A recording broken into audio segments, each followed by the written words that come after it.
friends. How are you? Welcome back. I hope you're fine. Well, first of all, thank you very much for your patience and for your good wishes. Alhamdulillah, I'm much better today. So we're going to continue. We're going to have our next lesson, which is the constellation of Cancer. Okay? Well, I hope you are doing well in your meditations. I hope that the sets of questions of connected with self-knowledge and that we have shared are being useful. That's the idea of the course, that we can start detecting, analyzing, reflecting on these psychological elements, attitudes, let's say perspectives or wrong perspectives that we have on life, on the relationship that we have with others that we call egos. Okay, so we can eliminate them and find the real light within ourselves. Okay.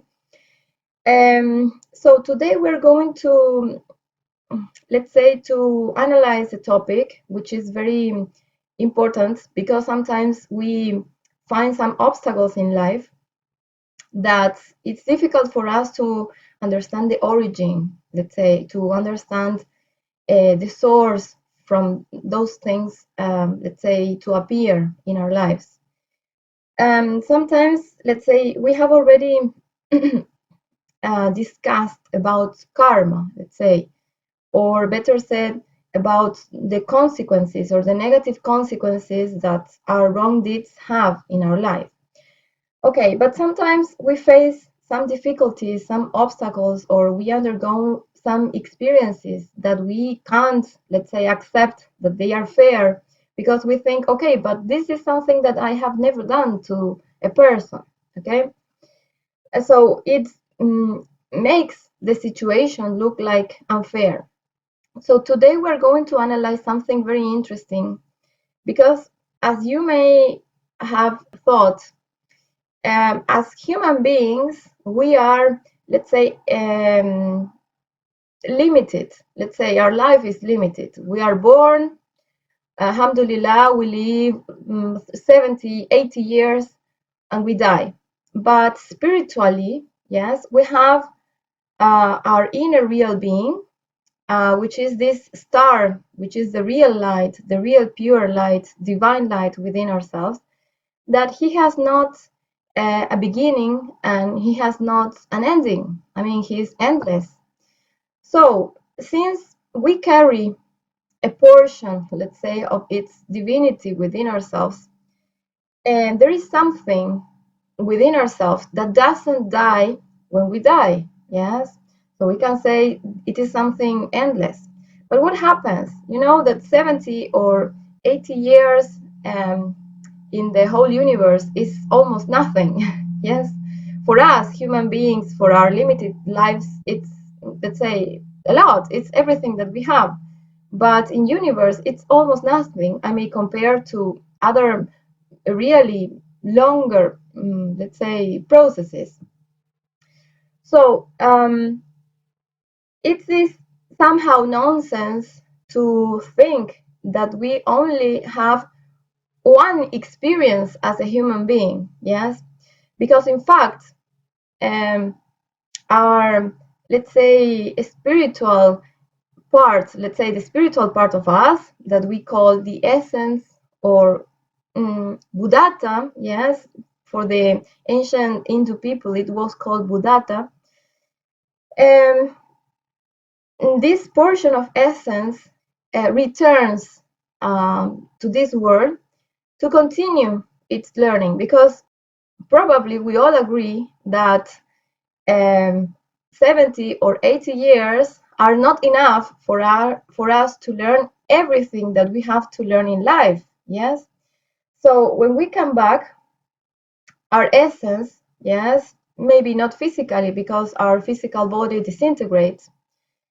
These, let's say, spiritual values that we have come back in a different, let's say, physical body. We call that a return. Yes, when we come back. Sometimes we, of course, it's too much that we have to learn, that we continue committing mistakes.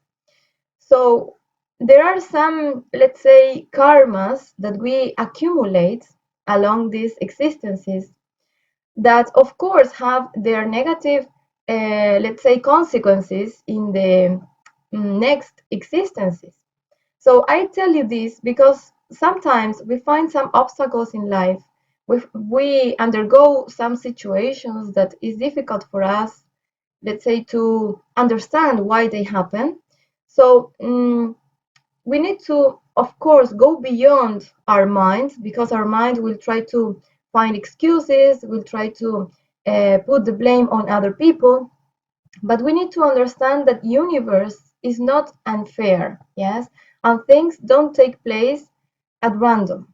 So somehow, yes, we have already, let's say, decided or chosen to leave those situations. Maybe because we have taken decisions in previous existences that have brought today these situations. So what do we do in that situations? Because sometimes it's hard for us. Yes, it's difficult for us to forgive something that we think is not fair. Okay, so in that case, we need to know that everything that happens to us, I mean, every situation in which we feel like the victims, is because we have already done that to other people. So it's not unfair. The only problem is that we have forgotten, let's say, about previous existences. And yes, you may ask also, what's the use of having a different existence and, let's say, forget everything when we come back? Well, it may look like something also ridiculous now. Yes, because we said, okay, I would like to remember what happened in previous existences. But of course, it could be really terrible to remember all those things, because we are not really mature enough to face or to accept all those things that have taken place. But it doesn't mean that we can't get ready, let's say, or prepare ourselves to, let's say, to really discover what happened in the previous existences, so we can explore that and understand better our present moments. Yes, especially when we talk about marriages, when we talk about health, yes, when we talk about the family that we have, we inherit from previous existences the values that we have, let's say, created. So when we are back, sometimes we feel that we deserve more, that things are not right, but actually, yes, we receive exactly the values that we left, okay, when we, yes, when we left in the previous existence. So this leads us to two, let's say, simultaneous reflections. One of these is that it's better for us, yes, to learn now, because we are going, let's say, to till the soil for the next existence. And at the same time, that we need to somehow repair, yes, what was wrong in the previous existences. Of course, we don't do that from one day to the other. It demands time.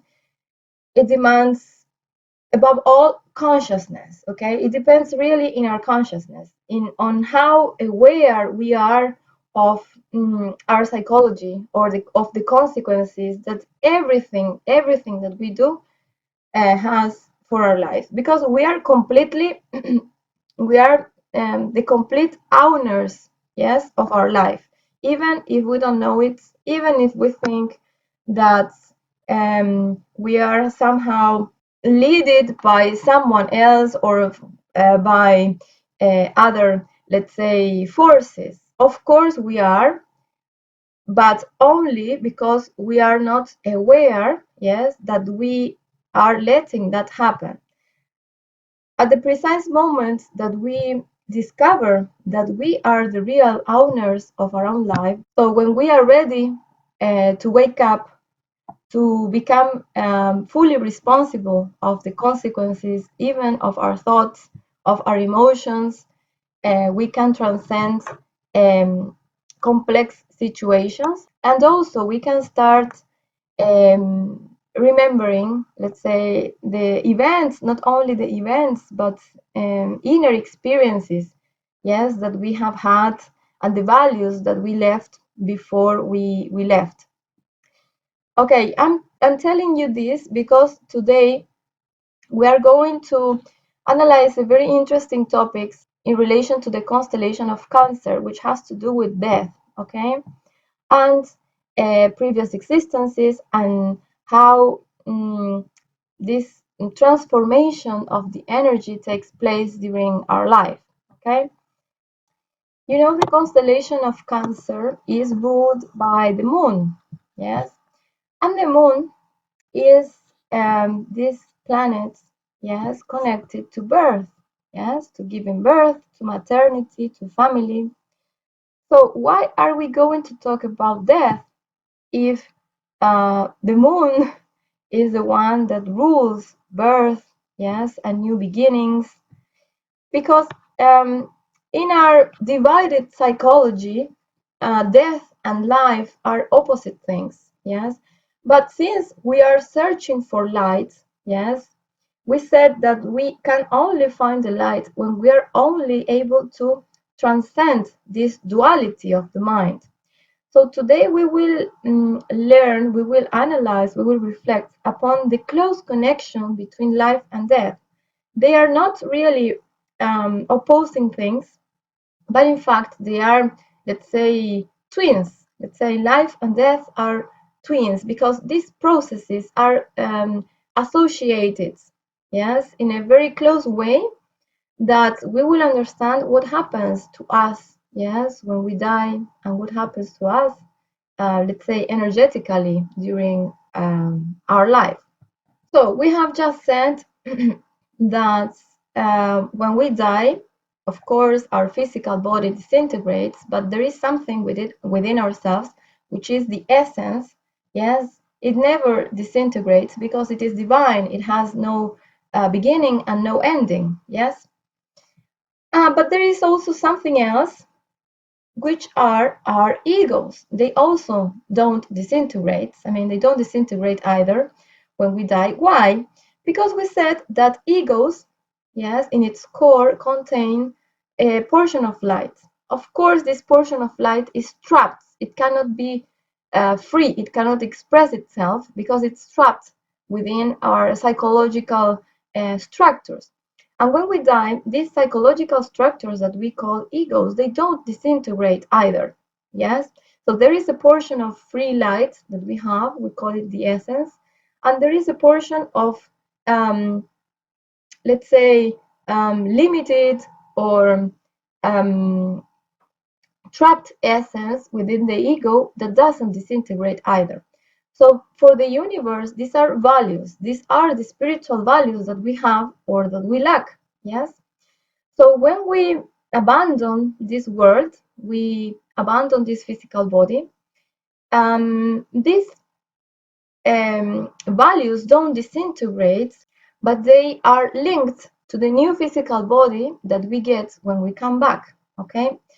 So this is a very interesting process, yes, in which death, yes, and the new life need to be connected so we can be successful, yes. So we can, let's say, return to the world according to these laws of karma that determine that in accordance with these values that we already have or the ones that we lack, we will have a new experience in a new physical body, but of course with the limitations that we need to continue the spiritual education that we are having, let's say. So if in previous existences we used to be very bad mothers or fathers, then of course when we come back we will suffer those consequences, because probably, most probably, it will be our sons or grandsons who will be raising us, you know, because in general we tend to come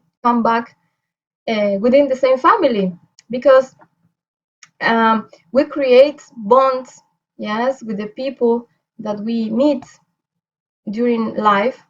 And sometimes when they are karmic bonds, we need to repair that.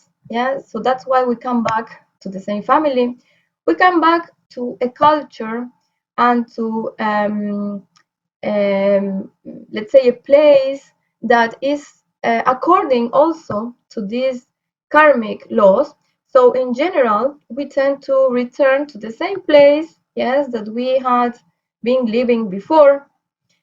So it is not too hard for us to continue with our learning, yes, because if suddenly we will taken to a very remote place with different um, situations that we have never experienced, with maybe another religion that we have never understood, with people that we have no any bond, it would be really hard, yes.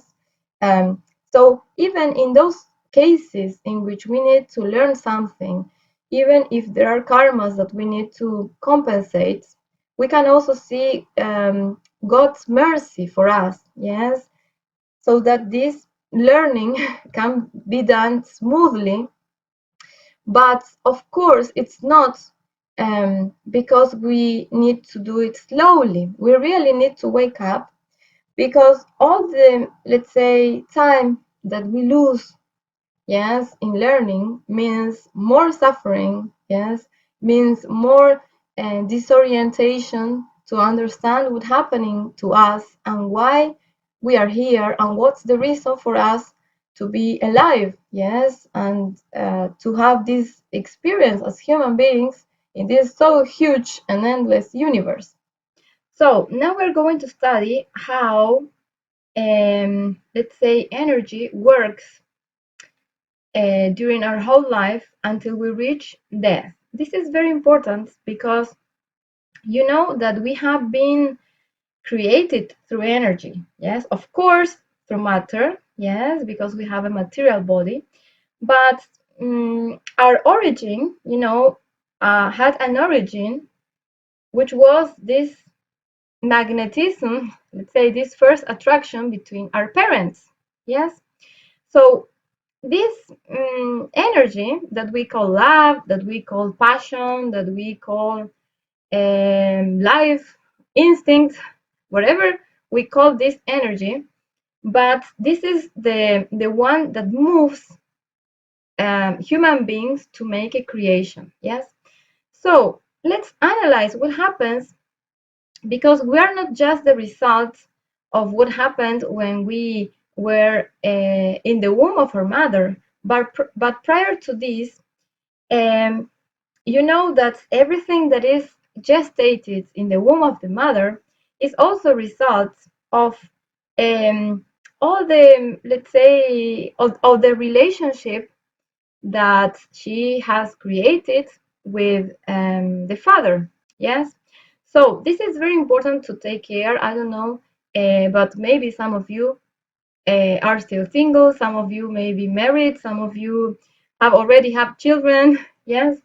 But this is interesting to know, because if we are getting ready to have a family, yes, it's important to know that this creation, which is a son, a daughter, a child, will be, let's say, influenced not just by what we the food we eat, or even the vibrations that we expose the baby to during pregnancy, but also, yes, all the information, all the yes, all the energy that we have been creating between the mother and the father will be projected into this fetus to create the baby. Yes, so this is important to bear in mind. Yes, because after this fecundation is done, and after this baby is created and then comes to life, yes, the baby is born, it will start to be ruled, by the moon. Yes, so the moon is closely connected to this first stage of the life of a human being, It is connected to maternity. It is connected to family, and it is connected also with creation. Yes, fecundation and creation.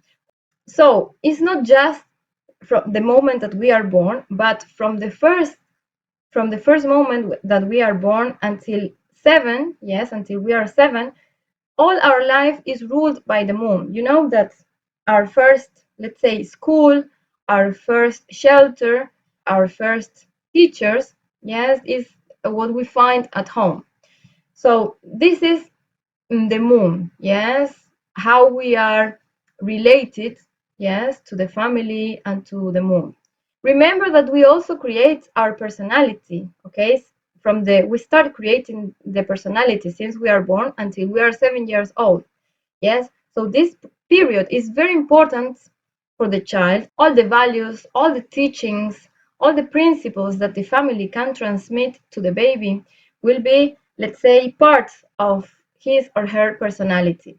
So this is why it's very important during these 7 years, okay, to pay special attention to the inputs, let's say, that this child will receive, because all that will be reflected for the rest of their lives in relation to their personality. It is also useful for us today if we detect that we have some traits in our personality that we want to change or that we don't understand, to try to check, yes, to review what happened during these 7 years, the experiences that we have. Sometimes we don't remember them, but okay, we will leave today a practice for you to start um, let's say, remembering not only past existences but also past experiences from our present existence that we may have forgotten. But it's important for us to know that, because sometimes, of course, we are studying our psychology, we are studying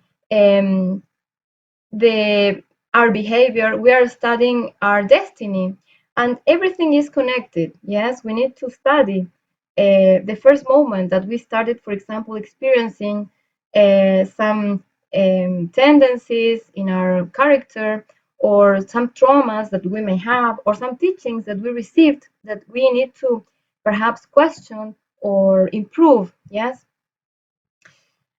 Okay, then from 7 years old to 14, we are ruled by Mercury. Yes, Mercury is connected especially to change. Yes, so from this 7 to 14, lots of things will happen within the psychology and also the body of this child. Yes, because it brings changes, movements, lots of different learnings, lots of different teachings that this child will need to do. Okay, from 14 to 21, we are ruled by Venus. You know, Venus is the star of love.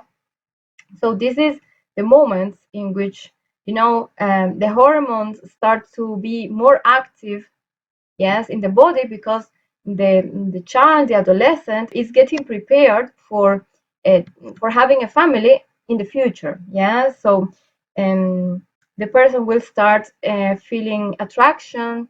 Yes, who will start to wish to have a boyfriend, a girlfriend, to experiment with love, friendship. Yes, will find lots of different emotions and will try to experiment and, let's say, experience life through love, friendship, also frustration, enmities. Yes.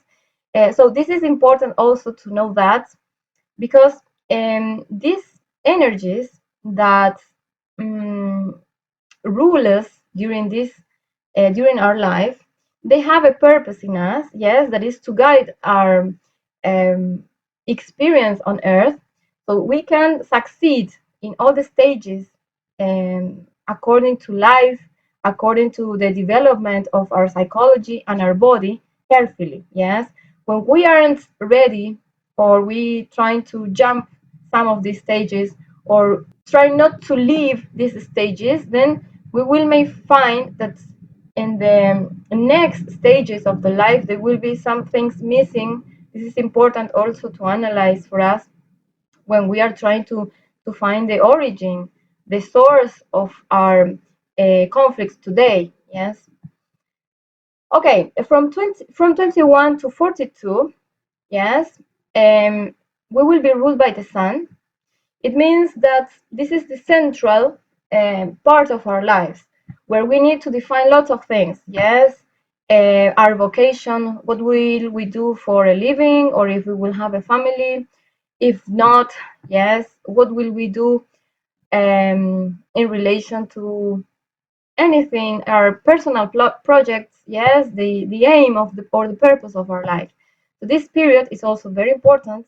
It's longer than the rest, but all of them are organized according to the law of seven, because this is the organization that our psychology and our life should have. Yes, so this is the central periods in which we need to set, let's say, the foundations for what will be the rest of our lives, and what will be the most important things that we are going to do during our life.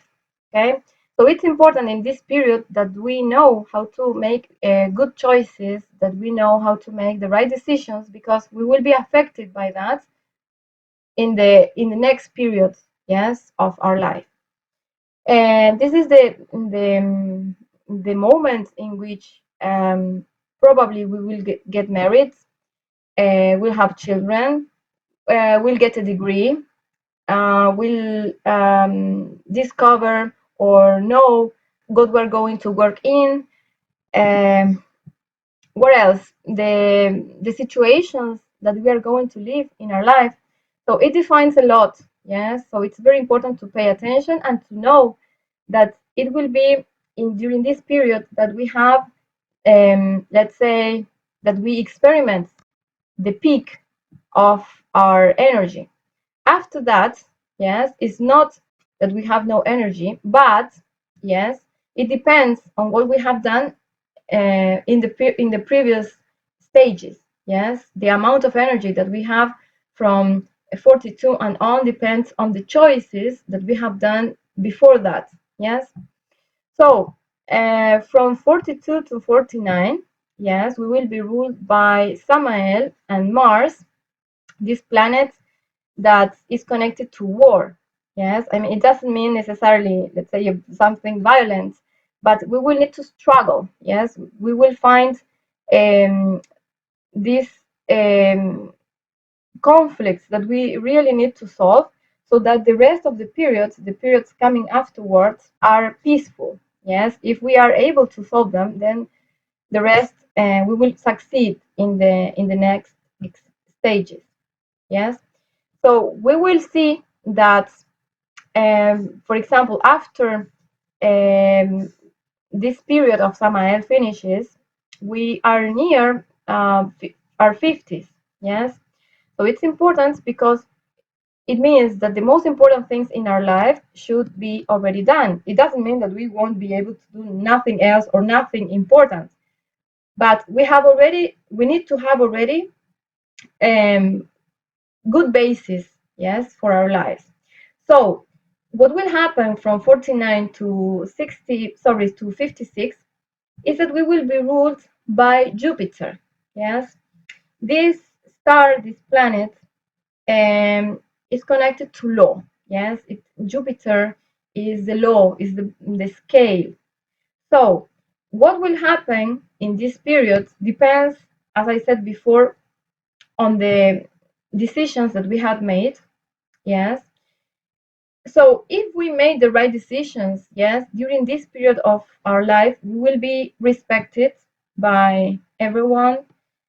And it doesn't mean that we will be necessarily rich, yes, but at least if the person was orderly in the previous stages, the person will have everything that they need in order to be able to live very well. Yes, I mean, they won't, let's say, need, I mean, for eating or anything. Yes, but it's different. It's different in the case of those ones that have Jupiter very badly situated in their horoscope, because in that case it means that those persons have done wrong in the previous stages. Yeah, so they in this period they will suffer too much. Yes, maybe they lack bread, clothes, shelter. They will be ill-treated by others. Yes, this will be the result. Yes, they will be the result of the, let's say, the bad choices made in the previous stages. Yes. From 56 to 63, then we will be ruled by Orifiel, yes, the lord of Saturn. Um, so in this period, yes, um, Orifiel, he is the lord of peace. As I said before, of peace, of wisdom, yes. At this period, we are expected not to be struggling anymore to make a living, not to be dealing with conflicts or situations that we didn't solve before, but we are expected to enjoy, yes, our life. It's like when you climb a mountain and you are already at the top and you just look beyond all the way that you have done, and you say, okay, I'm at peace because I did what I had to do. Yes. If not, of course, I won't be able to find that relief, that peace at the end. But I will have lots of guilt, perhaps because I wasn't able to succeed in everything that I should have done. But this is the stage in which we are supposed to transmit all the wisdom that we were able to gather in our life to our descendants. Yes.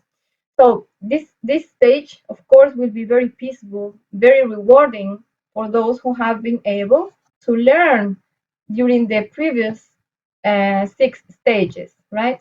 From 63 and on, yes, is this is the period in which old age really starts. Yes, it doesn't mean that we need to feel old. Yes, I mean it's when we have already completed, yes, the previous stages.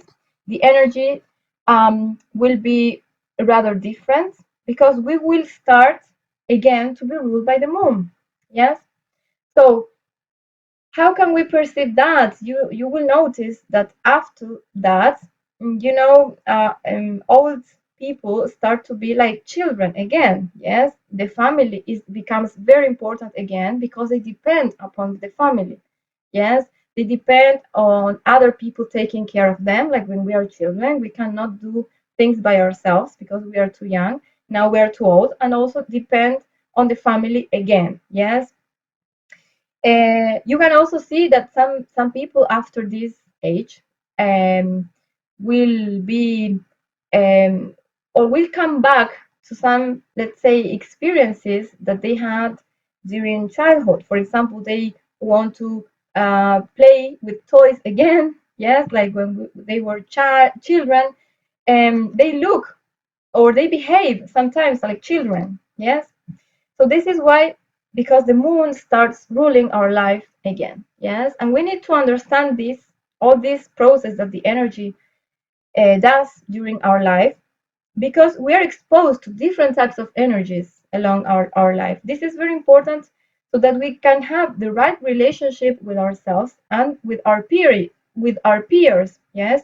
during all these stages, so that we can make it easier for them, yes, make life easier for them and also for us, because we need to be understanding that we are in different levels, we are in different process, exposed to different energies that, let's say, demand different levels of understanding and experiences in our life.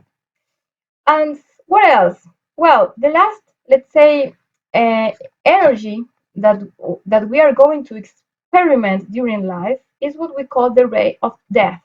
Yes, is this strong energy that we feel only at the moment when we die, and we need not to be afraid of that. We need to be ready for that. We need to have achieved the peace required so that when this moment takes place, we are ready. Yes, because in general, we prefer not to talk about that. Yes, we prefer to talk about life. We prefer to talk about everything that is starting, not that is finishing. But these two processes are work together. Life and death work together. And also, yes, if it was not for death, our life maybe wouldn't have much sense. It is death that gives a meaning to our whole life, because we know that it will finish. So we need to do something important with it, yes, because we are limited. However, we now know that after this process finishes, let's say, um, we will come back. Yes, we will um, receive, yes, a new physical body, and it will carry all in our DNA, all the values, yes, all the yes, mathematical and precise values that we have collected in previous existences, so we can live exactly what we need to start anew. And also, because life is not unfair, we will be exposed to the situations, to the exact situations that we need to live, to experiment, to continue with this, let's say, learning, with this voyage. So, how comes that we die and then we don't call it reincarnation, I want to make it clear, because some people call it reincarnation, and even if it's similar to return, I am calling this return, coming back. Reincarnation is strictly for masters. I mean, people who have already become masters, and reincarnation has the difference is that for masters, they are not, let's say, ruled by karmas, because they have been able to transcend those things, so they can choose, yes, and how and in which conditions they are going to reincarnate. Yes, this it doesn't happen for, let's say, just like that for the rest of the people. Yes, somehow is that our karma chooses for us what we need to. It is us also, yes, but not our consciousness, but our karma who determines what we're going to experiment. But masters, they are supposed to come to teach a mission, so they can come in whatever condition they consider that is good for them to fulfill their mission. Okay, this is the only difference. But just for you, I mean, because it somehow happens that everyone calls it today, okay, my reincarnation, or I was reincarnated. And just for you to know that we need to really be careful with the terms, because they are different things. Yes, one thing is to return, and a different one is reincarnation. Okay, so to start with, we're going to call it just return, okay, because we don't know. But um, well, how does this process of death and return take place? Okay, when we, let's say, receive this ray of death, which is a real, let's say, electromagnetic ray, yes, that disintegrates, that um, separates our bodies, yes, because materially, of course, we can touch and feel our physical body, but we have other bodies, yes. We have a vital body, an astral body, a mental body, yes. Um, they are all together. It means that I will have thoughts, dreams, emotions, feelings that I feel that they belong to me and not to other ones. I mean, I identify them as mine because all my bodies are set together by a thread, yes, an electromagnetic thread, uh, which is the golden thread, yes. When this thread is cut, yes, or disintegrated by this ray of death, then the physical material body remains inanimate, yes, because it is separated, yes, from the other bodies that made that this physical structure was alive, yes. So when this process happens, all the spiritual values, I mean the positive and the negative ones, we said that we call them dharma and karma, are summarized in a molecular design, yes, which is a bioelectromagnetical design, yes, and these designs, which is, let's suppose, as a kind of image, yes, of the deceased person, is carried away by the waves of the deceased. Yes, you know that all of us, we have a special vibration, and when we die, this ray of death, yes, moves or agitates these vibrations so that this bioelectromagnetic design, yes, can be deposited, yes, in the fecundated egg, yes, of the new baby.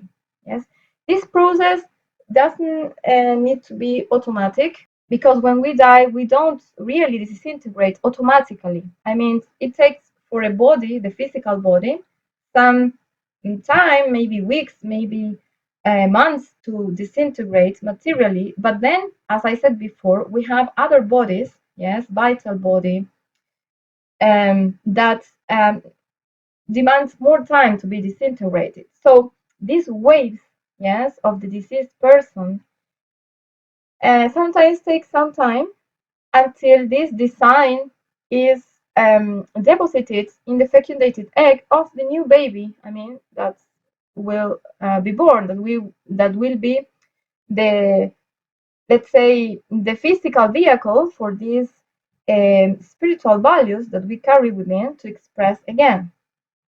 And this happens under the lunar influence. It means under the influence of the moon.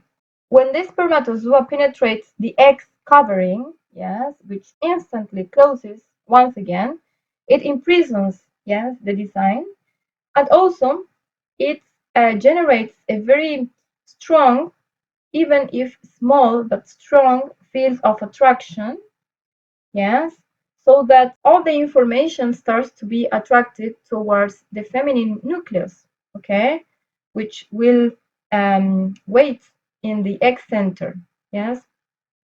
So when these two, let's say, capital nuclei fuse, I mean the spermatozoa with the egg, they fuse into a single unit, yes, then it's when the fecundation takes place, yes, and it already carries, yes, this design of someone who has agonized and died, yes, and this is how it can be crystallized in the embryo. This is something that maybe is not easy to see, yes, because all this process takes place between the third and the fourth dimension. Yes, we know that for science, fourth dimension is still a mystery. Yes, but what we know for sure is that our genes, yes, I'm talking about genetics, they don't belong to the third dimension, but to the fourth dimension. Yes, they carry all the information, yes, that will determine our features, yes, not just physical features, but also psychological and even spiritual, yes, because they carry all the values, yes, all the mathematical values that will be expressed through this, let's say, human material machine, yes, because somehow the physical body, with all its complexity and we can say miraculousness, yes, because it's something that is really no human being has been able to create out of nothing a human being. Yeah, so it's we are miracles, even if we can analyze the body, but it doesn't mean that we really understand how life takes place in universe.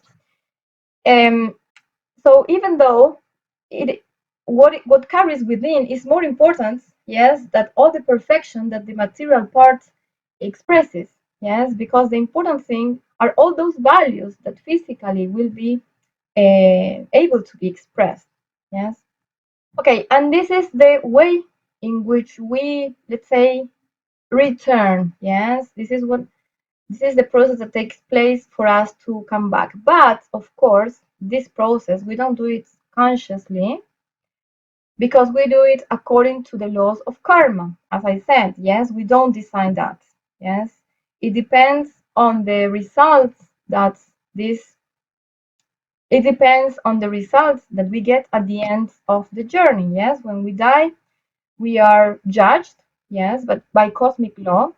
So they can determine, yes, what will be our destination. Yes, of course, um, in the self-knowledge courses, we analyze that more in depth, which is very interesting to know exactly what happens. Then you are invited to join the next course on self-knowledge for the ones who are interested to go deeper into these processes.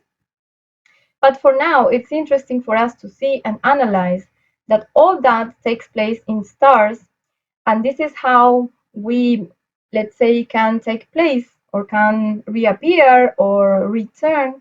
Yes, and our psychological and spiritual values can be kept from one, let's say, existence to the following one. Yes, it doesn't mean that our spirit is reincarnating. Yes, we need to be very precise in that, because since we have so many psychological defects, so many flaws, yeah, so much imperfection, we are not really divine beings. However, we have that potential. Yes, and if we take our time, yes, and make effort to discover who we really are, I mean, to clean, let's say, all darkness from within, we will really, alhamdulillah, someday enjoy the complete brightness of our inner being, yes, which is our inner star. Okay, so having said this, we already know that during the constellation of Cancer, we are ruled by the moon, by the energy of the moon. During the year, this period goes from the 22nd of June to the 22nd of July. Yes. The symbol of Cancer is the crab, yes, which is this small animal that we can find in the beach, yes, next to the sea. This is not just coincidence, yes. We said that, yes, the moon is the one that rules this coming and going of the waves of the sea, yes. So the crab, yes, is completely ruled by the phases of the moon. This sign, this astrological sign, is complex in that sense, in which it will show different phases, different phases like the moon, in different situations of their lives. So sometimes it is interesting to know, yes, it's not that they are different people, it's just that sometimes we can see different faces. Its elements is water, okay, yes, it's connected to the sea, it's connected to maternity also, because when we are born, the first, let's say, environments in which we are is full water, yes, like in the womb of the sea, yes, within the mother. And it is also connected with our stomach. Yes, this is the place where the baby, yes, is located when it starts its development. Yes, well, in connection to the elements of nature, yes, connected to this sign, we find the camphor, the perfume of camphor that we can use during this sign.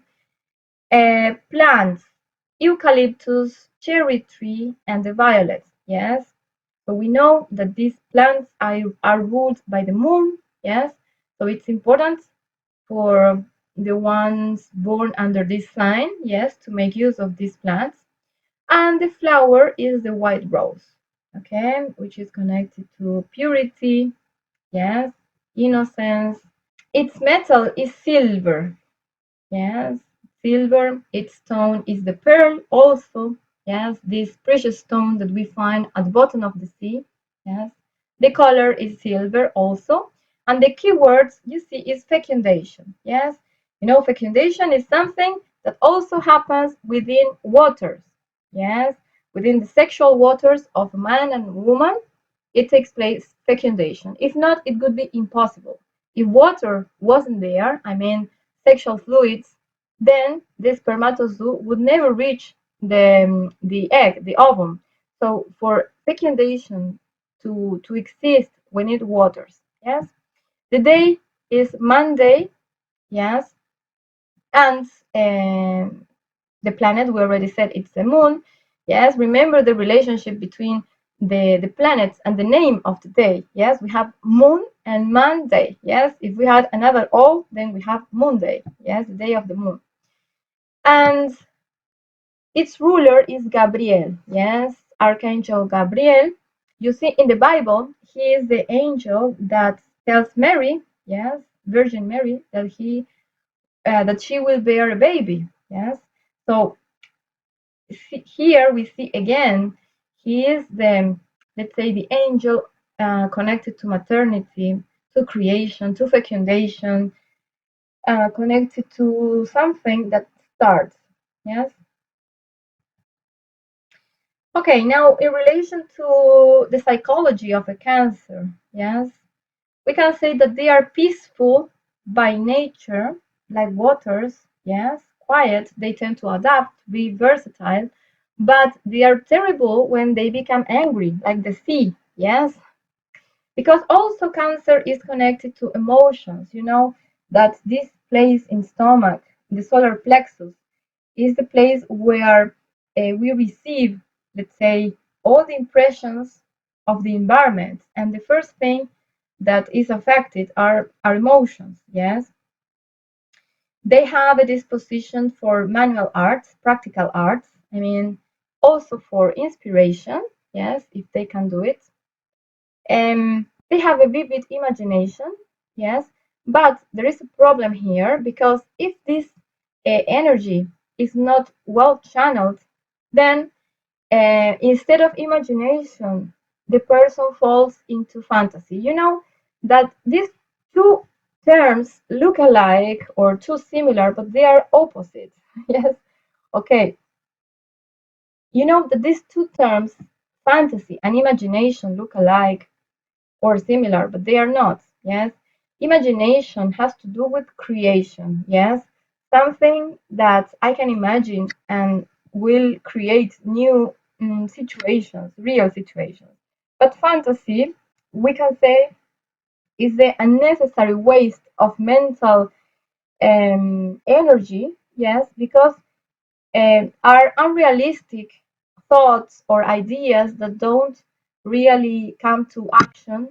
So they are just fantasies. Yes. Okay, in general, Cancer people have a soft, shy, and timid nature. Yes, they enjoy very much to be at home, let's say home life, because like the crab, they tend to hide within the house. Yes, when some situation or difficulty appears. Yes, in the same way like a crab. And they carry their home with them. Yes, this is something important. So for a Cancer, yes, uh, everything, even if they look to be too detached, but in fact, sometimes it's because they are afraid, but the family and the house is something very important. Yes. There is one more thing, which is connected to Cancer, that is laziness. You know, people under this sign tend to be a little bit lazy or too passive, yes, or slack. They tend to be late, yes, be always late because they are lazy, yes, and they are. Uh, it's difficult for them, yes, to follow, let's say, some um, timetables or routines. So it's important that we know that because we need to overcome that, not to justify what we do, yes, but to overcome, yes, these situations and to know that this is part of the negative, let's say, influence of the constellation. In relation to mythology, yes, we can say that this sign, Cancer, is connected to the fourth level of Hercules. Yes, this prodigy is called the capture of the Erymanthian boar. Yes, which is kind of very big wild pig. Yes, that Hercules had to capture. And it has to do, of course, with passions, disorderly emotions, yes, that we need to eliminate from our psychology. Yes. There is something else very interesting connected not just with this constellation but also with the moon. You know that lunar influences can help us crystallize lots of things if we know when and how, yes, do it. We already know that the moon affects the tides, it affects the growing of plants. Yeah, some people say it even affects the day in which we need to cut our hair. Yes, but there is something else. Yes, we need to know that all the sidereal energies crystallize in our terrestrial globe through the lunar forces. So paying attention to the phases of the moon is very important. I will tell you a secret for you as a key for you when you need to start, for example, a business or a course or something, yes, that you do it during crescent moon, yes, because all that begins during the crescent moon will progress quickly, yes, and all that is done in the waning moon fails. Yeah, so for you to know, if you want something to fail, then start it in the during the waning moon. Yes, the new moon is very weak. That's a problem. So it's not recommendable. And the full moon sometimes is very strong. Yes. So um, the best moment for us to crystallize something that we need to succeed is during, let's say, crescent moon. Yes, when the moon is started to grow but it has reached at least one quarter. Yes, one quarter of it is full. Yes, from 25% on. Yes, until it is full moon. This is the best period during the month to start something, a business, a course, something that you want to begin. Yes.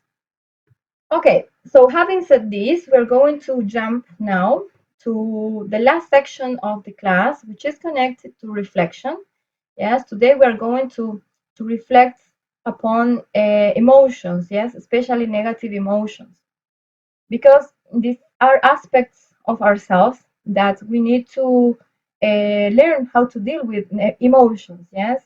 In general, we don't pay attention to that until we need to face some emotional imbalance, yes, and then we try to get desperately some answer or key to overcome difficulties, yes. But this is something that demands our attention, yes, all the time. Because when we find, when we what we can say positive emotions, um, are generally the other side of negative emotions. For example, let me tell you an example.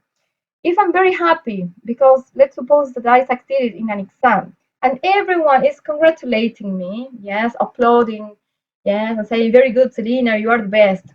The day that I am supposed to perhaps take a different exam and I fail, I will feel very low because no one congratulates me.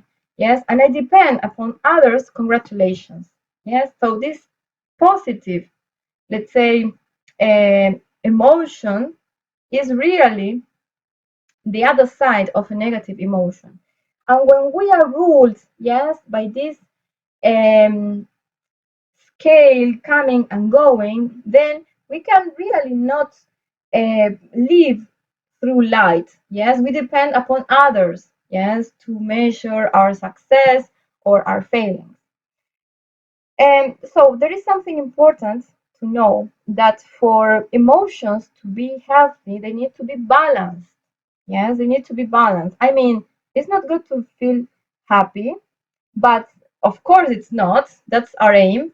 But we should do it on the right basis. Yes, it means I'm not going to be happy because other people say I'm good, or I'm not going to be sad because other ones say that I am wrong. I am going to be at peace. I am going to feel satisfied. I am going to love myself for what I am able to do, even if I fail, because I don't do it because I want to fail. I am doing my best, and sometimes I may fail, yes, because I'm learning. So this is something too different than really depending from on on other people's opinion, yes, which is very unhealthy and also very toxic. yes, for our inner growth. So we're going to ask ourselves these questions, yes, to analyze. These questions are to analyze during meditation, especially, or if we want to make special reflections, but especially to do on our own, yes, to analyze ourselves. How do I react when someone says something I don't agree with? Okay, it may be sometimes an idea. Sometimes I feel that I don't agree with that, but I don't know why. Yes, but what do I feel? Yes, how do I react when this happens? Okay, this is the question about what do I do when someone treats me unfairly? I mean, okay, it has to do with the idea of justice, yes, that I have, and of course, um, with the way in which I have learned to deal with unfairness, yes, or injustice, yes. So we need to reflect upon that because sometimes this is the core of many of our conflicts. Yes, sometimes we could be um, being treated unfairly, but the problem is not that. The problem is our reaction. Yes, the reactions and all the change of thoughts and emotions that come with it. Yes, so there are things that we cannot change. We cannot force somebody to be something different because we don't have that right, but we have, of course, all the right and the free will to change ourselves, to change the way in which we feel. Yeah, so this is important that we are able to learn, or at least to try to face emotional conflicts or situations in a different way so we can change the way we feel things, yes, especially, of course, the negative ones. Do I make up things so I win the conversation? Yes, even if I'm not right or what I say is not accurate. You know, there is something that happens when you have an argument and the other person doesn't agree, and then some quarrel starts, yes, and it happens that sometimes not because it's a logical argument, but because we really want to win the conversation, or yes, or we need to that our ideas are accepted, that we even make up things or justify things on, let's say, really not logical or not accurate arguments. So this is something that we need to analyze, yes, because this is the way in which we react when we quarrel.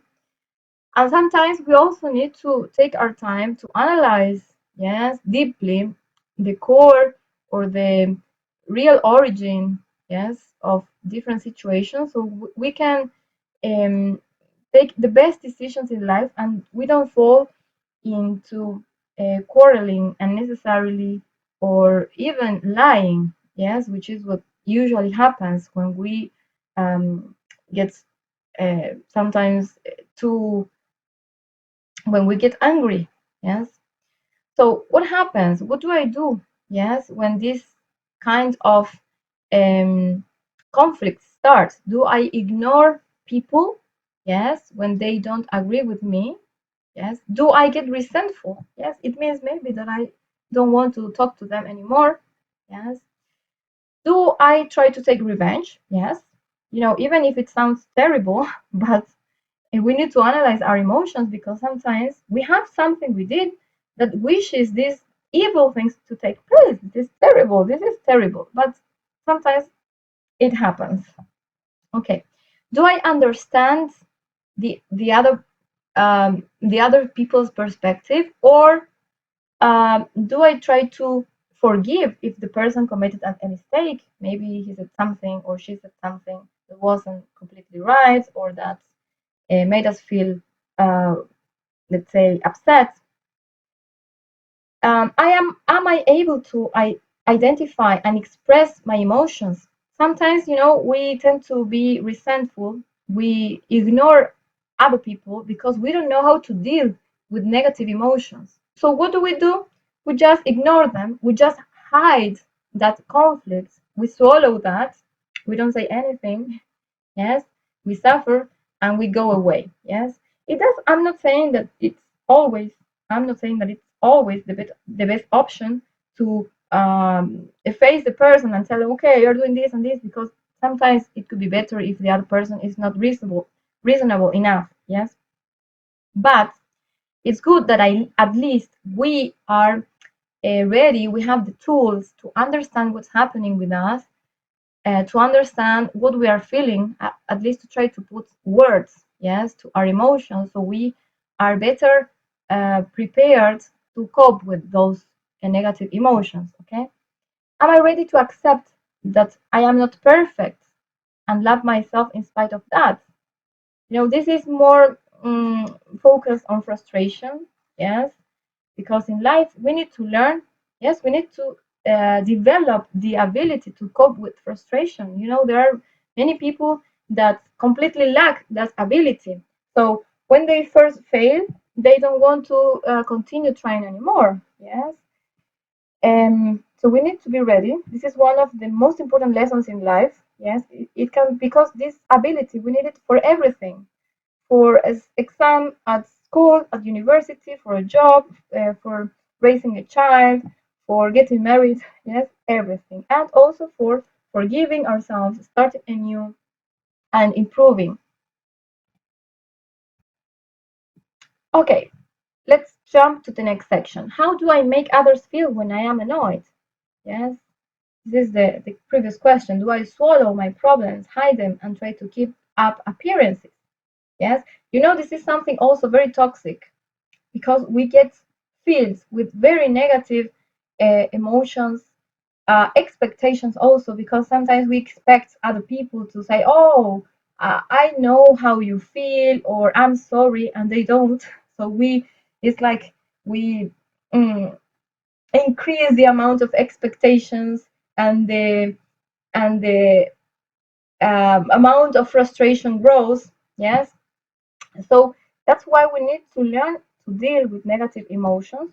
So hopefully we can one day completely eradicate them. Yes, so we can not react, but act according to our inner light, our inner wisdom, in front of these situations that are not nice.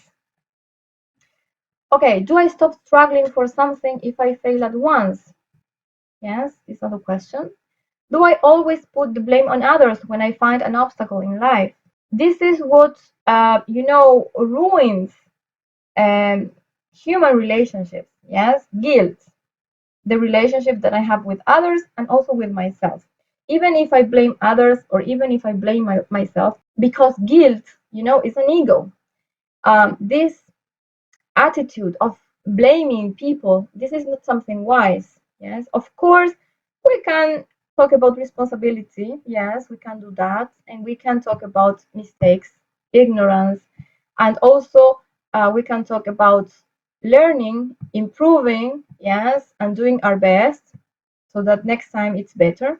But this guilt and putting the blame on others is really something very toxic for our relationships, for our marriage, for the relationship that we have with our peers in general and with ourselves, as I said. So, what do I do when I am annoyed? Do I react? I mean, by crying, shouting, insulting, or even threatening others? Yes, we should analyze that. Maybe we don't do it verbally, or sometimes we do, yes, and we don't notice. We need to pay much attention when we are talking to someone and we feel annoyed and we start saying things. So we can analyze from where do these things are coming. Yes. Do I start having negative thoughts about the person that makes me feel bad? Or do I wish to take revenge? For example, if there is not only one thing, maybe it's a set of situations in which someone makes me feel annoyed. What do I do? Because we know that revenge is, of course, something too negative. It cannot be part, let's say, the positive sides uh, of our psychology. Yes, it cannot. That revenge cannot come from light. Yes, it's a desperate attempt to balance, yes, this unfairness that we are living. But this is not something healthy to try to do. Yes, because we are not Allah, we are not God. Try to judge others and punish others, yes, or take revenge so that we can balance things. This is not something healthy at all. It speaks, um, it tells from us that we are not really mature enough, yes, to accept things and also to improve, yes, because we don't have that free will to impose or to punish people, yes, even if psychologically or emotionally, putting pressure or threatening somehow the other person, yes. Do I get desperate and complain, yes, when some of these annoying situations take place, or do I try to look for a solution? You know, trying to look for a solution is completely the opposite side of complaining or getting desperate and just crying and reacting. Yes, you know that looking for a solution could be a really wise way of reacting. Yes, okay, stop it. We are going to analyze, to reflect on the situation. We're going to analyze what's happening, and after that, we're going to look for a solution. Yes, this could be the wise way to act in that situation. Okay, so now we are going to see how we can cope with negative emotions. Yes, because so far we have already, let's say, tried to understand our own reactions. Yes, but all this leads us to think that we need to change the way we feel. Yes, it is not about repressing emotions. You know, it's difficult to deal with emotions, but to repress them is completely, because if we just accumulate the negative emotions by repressing them, then we will explode, and one day, and maybe we will do things that we don't want to do. Yes, that we will repent of. So we need to learn to handle these emotions, hopefully trying to find balance. Yes, we know that because of negative emotions, we may turn into liars. So we need to try to understand our emotions, to put them words, to try to understand where they come from what traumas. Maybe they are not big traumas, but some traumas. Maybe we are afraid of what others may say, we are afraid of being expelled from some social group or somehow segregated. Sometimes we are afraid. We are afraid of things. Yes.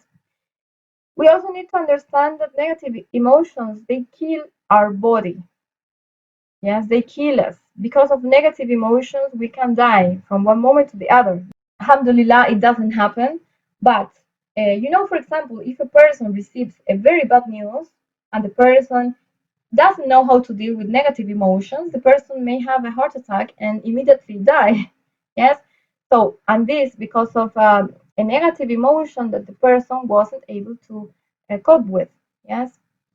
Also, but there are other ways in which we are slowly killed by negative emotions. For example, our self esteem is destroyed, the relationship that we have with others, and also what is destroyed is the potential that we have in life. Yes. So, um, what can we do to have more tools to be strong, to cope, to better cope with negative emotions? For example, we recommend meditation. Yes, which is a way, you know, that the word meditation has the same root that medicine. Yes, because it's a medicine for us. Medi, this prefix medi, means to balance.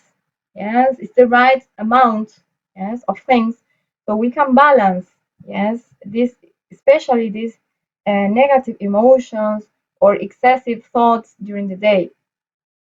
We can also, if we like art, yes, I mean really inspiring art, not just any heavy music or, let's say, egoistic, let's say, type of art, but really classical arts or beauty, or especially nature, yes, which is the most beautiful work of art. We can try, yes, mm, to experience this inspiration that comes when we contemplate, for example, a beautiful place. Yes, we can also do physical exercise. It's important. Yes, when we receive enough breath. Yes, when we receive enough air in the body, we are stronger to cope with emotions. We can also help ourselves with classical music. That, by the way, I hope you have enjoyed this selection that we shared last week. And there is also another beautiful way, which is praying. Yes, so this is something that we can also do when we are filled with negative emotions. Yes, instead of crying, shouting, and maybe insulting, threatening someone, it's better that we can relax and make our prayers so that everything can be solved according to this divine light that we have within, that we carry within. Okay, so I want to tell you that beyond negative and positive emotions, it exists what we call the superior emotions. Yes, they can only be experienced when our consciousness awakens. Yes, we cannot just experiment superior emotions just because. And we need to understand that so we can stop expecting or judging others for not having these superior emotions, but better, what we can do is to start working within ourselves so we can experiment, that we can enjoy these superior emotions. For example, one of them is understanding or compassion. Yes, this is a superior emotion or ability that allows us to understand, not even forgive. Yes, because when we understand things, we don't even need to forgive. Even if we have undergone something negative or something that is not nice, yes, but when we understand that, yes, we can feel compassion. Then, of course, authentic happiness, not temporarily satisfaction or joy, but really authentic happiness. Yes, it's part of superior emotion. Real love is also comes from superior emotions. Yes, it is not love conditioned by the egos, but real love that comes from the bottom of our essence, of our consciousness. Yes, tenderness. Yes, this is something that is much easier for women to feel. But when we have a baby or when we have a child, yes, this tenderness that we can feel is because this is the result of love, of our essence, yes, that is in action. Yes, also altruism, yes, generosity when we want to help others, and it's not because we are expecting something in reward, but because we enjoy it. Yes, that's altruism. Also empathy, yes, this ability that allows us to feel how other people feel and put into other people's shoes. Yes, and this allows us to understand more things, to to see things in a different perspective. Yes, and also, why not, enthusiasm? Yes, which is a superior emotion. Yes, that we need that. Yes, to be optimistic, to be strong. Yes, when we find difficulties, because we are enthusiastic, and even if we find an obstacle, we are strong enough to jump over it. Yes, and to continue. Okay, this will be the end for today. Yes, I hope you have enjoyed the lesson. I hope you liked it. And okay, now what we're going to do is to meet, yes, for the practice. So I want to thank you for your attention. I hope that you are enjoying the course.